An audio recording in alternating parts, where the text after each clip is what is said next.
नमस्कार, मैं आचार्य विनोद भारद्वाज और आप सभी लोगों का एस्ट्रो तक में स्वागत करता हूं। देखिए, छठ त्याग का त्यौहार है। छठ समर्पण का त्यौहार है। छठ की परंपराएं भगवान सूर्य नारायण से मिलती हैं। ऐसा कहा जाता है कि छठ की एक एक परंपरा को यदि आप फॉलो करते हैं तो आप छठ पूजा के पुण्य के अधिकारी बन जाते हैं।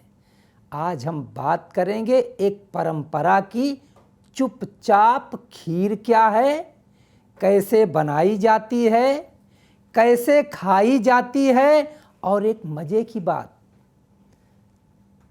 इस छठ पूजा में ऐसा कहा जाता है उस खीर को मांग के खाने से क्या पुण्य प्राप्त होंगे। इन सभी विषयों की आज हम बात करेंगे। तो आप समझिए चुपचाप खीर क्या है। देखिए, 26 तारीख दिन रविवार के शाम के समय जो भी व्रती होते हैं वो चुपचाप खीर बनाते हैं। अब इस खीर में क्या क्या चयन करना चाहिए। बहुत लोग काजू डालेंगे, बादाम डालेंगे। नहीं डालना है, क्योंकि चुपचाप खीर में यदि दांत के नीचे चावल गुड़ के अलावा अगर और कुछ दिख जाता है ना, तो खीर नहीं खाई जाती है और वह खीर अशुद्ध हो जाती है, प्रसाद बनता ही नहीं। साथ ही साथ और कहा गया है, चुपचाप खीर यदि शाम के समय कोई व्यक्ति जो भी व्रती है खा रहा है और कोई चिड़िया या पंछी की आवाज भी कानों में आ गई तो खीर को छोड़ देते हैं, त्याग देते हैं। चुपचाप खीर खाने वाले व्रती यदि उस खीर को खा रहे हैं, घर में छोटा बच्चा भी यदि रोने लगे या शोर मचाने लगे तब भी उस खीर को नहीं खाया जाता है। तो आज हम जानकारी इसी विषय की दे रहे हैं।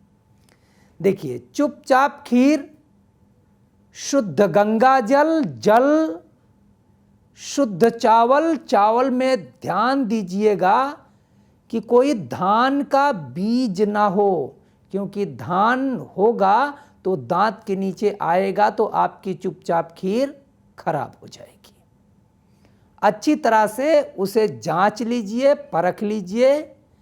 गैस पे नहीं बनाना है, मिट्टी का चूल्हा लीजिएगा, आम की लकड़ी लीजिएगा, शुद्ध बर्तन जिसमें भोजन ना बना हो, विशेष करके अभक्ष्य भोजन। ऐसे शुद्ध बर्तन जो कि शुद्धता के प्रतीक हैं, उसे कच्ची मिट्टी के चूल्हे पे रख करके आम की लकड़ी से अग्नि प्रज्वलित करें। शाम के समय 4 बजे के बाद जब खीर बन के तैयार हो जाए तो रात्रि में एक कमरे में बैठ जाएं, कमरे का दरवाजा बंद कर लें। वैसे अगर शाम को 7 से 8 बजे में यदि इस खीर को खाते हैं तो ज़्यादा अच्छा होगा, क्योंकि उस समय चिड़िया आदि नहीं बोलेंगी, सब शांत रहते हैं। घर में बच्चे थोड़ा सा बाहर चले जाएंगे, कोई गार्जियन लेके चले जाएंगे, तो आप इस खीर को खा सकते हैं, बिना अवरोध के खा सकते हैं। लेकिन खाने के बाद अब वह जो व्रती है जब उस खीर को खा लिया ना, चुपचाप खीर को, और चुप मार के खाना है, कोई गाना वाना नहीं गाना है। तो आम लोग जो भी व्रती नहीं हैं, अगर आपको पता लग जाए कि फला के यहाँ उनकी स्त्री ने व्रत किया है, चुपचाप खीर खा चुकी हैं, तो उनसे खीर मांग के खाने से पुत्रवती संतान का सुख मिलता है, सूर्य नारायण की कृपा होती है। यदि कोई आपके घर में बीमार है तो बीमारियां दूर होती हैं, और जो पूजन का फल छठ पूजा का उस व्रती को प्राप्त होगा, वही व्रत का पुण्य अब आपके भाग्य के साथ जुड़ जाएगा। तो आप जरूर इस चुपचाप खीर को मांग के खाइएगा और अपने घर के सभी बच्चे, बूढ़े, जवान सबको खिला के देखिएगा। ये छठ पूजा का महाप्रसाद आपके घर में खुशियां दें।